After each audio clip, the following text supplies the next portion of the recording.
Today we'll be discussing mustard oil. Could this possibly be the answer to stopping hair loss? Make sure to stay tuned.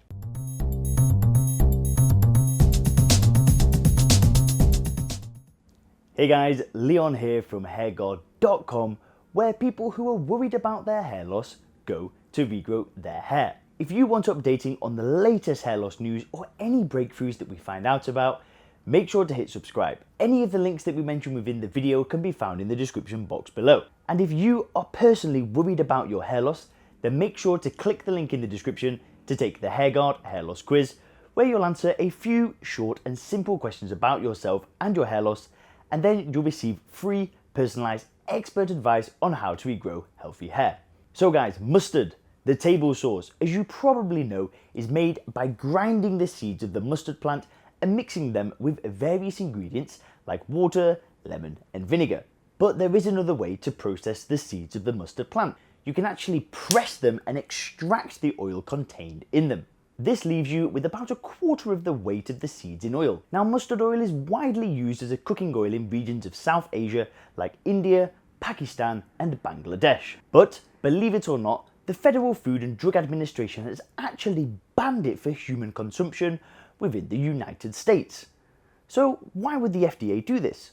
Well, it turns out that mustard oil contains high levels of a substance called erucic acid, and as much as 20 to 40%. Erucic acid has been shown in rat studies to cause nutritional deficiencies and even damage to the heart. Now, advocates of mustard oil will say that animal studies are actually not useful when it comes to humans for two reasons.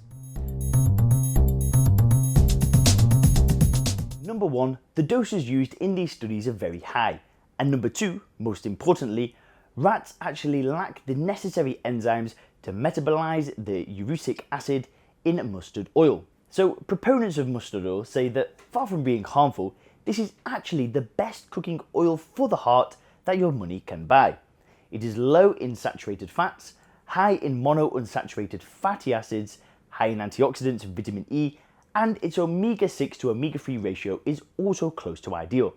But it doesn't stop there, because mustard oil is also a powerful antibacterial, antifungal agent and also has anti-inflammatory properties. So it has been used to treat arthritis and inflammation as well as relieve pain.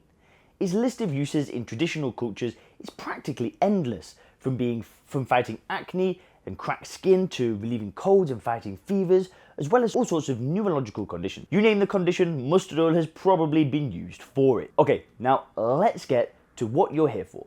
Can this help you regrow your hair? Well, the application of mustard oil on hair has a long tradition, dating back many centuries, and in countries like India it is still used today by millions of people. Being an oil, it can obviously moisturize your scalp and leave your hair feeling nice and soft. Also, due to its antibacterial and antifungal properties, it might help against dandruff and itchiness. But the question is, can it actually stop hair loss? Now, I want to make it clear right off the bat that there are no published studies on mustard oil and hair growth.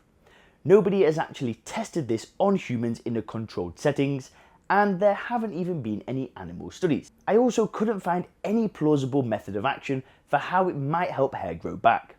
Nobody has actually suggested a mode of action for the oil's unique chemistry that might do the trick. Sure, it is rich in vitamins like vitamin A, B6 and C, as well as a variety of trace minerals and antioxidants, but so are many other oils and foods out there.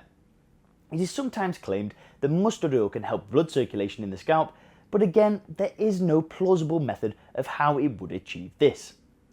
Massaging your scalp with your fingers will stimulate circulation, but you don't necessarily need this oil to achieve that.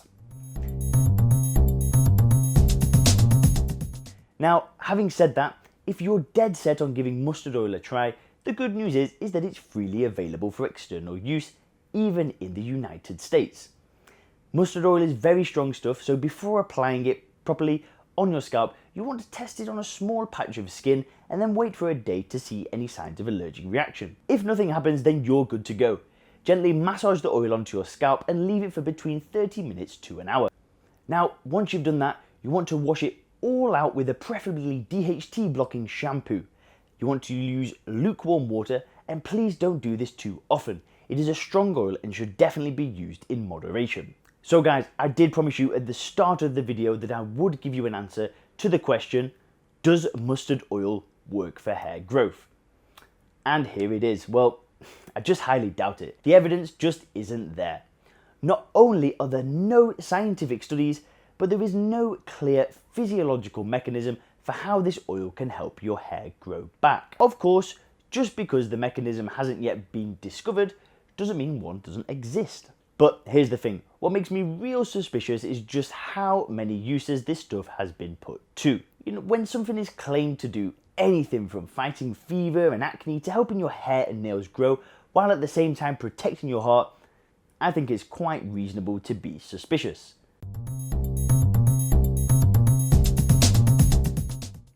My recommendation is save your money and buy a product with a proven track record, or at least a plausible method of action. So guys, let me know in the comments below what you think about mustard oil. Don't forget to take the Hair Guard hair loss quiz, and I'll see you guys in the next video. Thanks a lot.